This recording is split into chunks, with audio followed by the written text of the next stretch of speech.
అందుకని ఇప్పుడు రజని దివ్య ఒక పార్కులోకి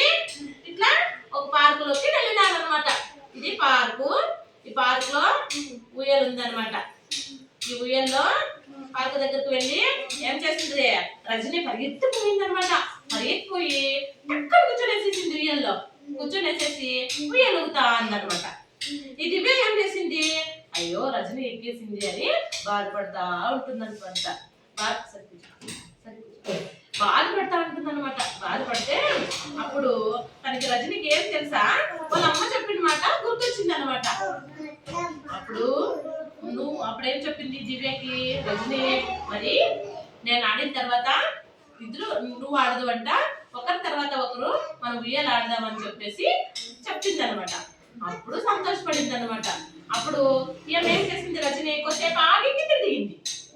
కొద్దిసేపు ఆగి ఏం చేసింది, దిగిన తర్వాత ఈ దివ్యని రా నువ్వు కూడా ఆడదు అని చెప్పేసి ఈ దివ్యని ఎక్కించింది అనమాట. అప్పుడు దివ్యని రజని ఏం చేసింది, జోరుగా ఊపింది అనమాట. ఎట్లా ఊపింది,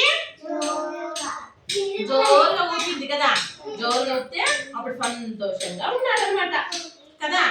ఇప్పుడు మీకు ఉయ్యాలో ఆడాలనుకోండి, మీరు ఉయ్యాలో ఆడాలనుకుంటే ఆడతారా మీరు కూడా?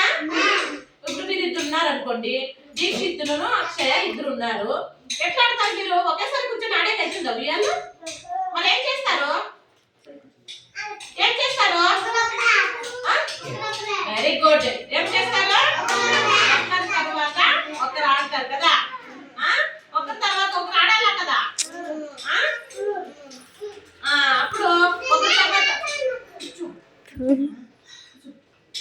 ఒకరి తర్వాత ఒకరు ఉయ్యాల ఆడతారు. అప్పుడు వాళ్ళు ఒకరి తర్వాత ఒకరు వచ్చే వరకు వేచి ఉండేదానికి వాళ్ళు ఇద్దరు ఉయ్యాల ఒకటే ఉన్నప్పుడు స్నేహితులు ఇద్దరు కలిసి ఏం తినాలన్నా కూడా ఇద్దరు కలిసి తింటారన్నమాట.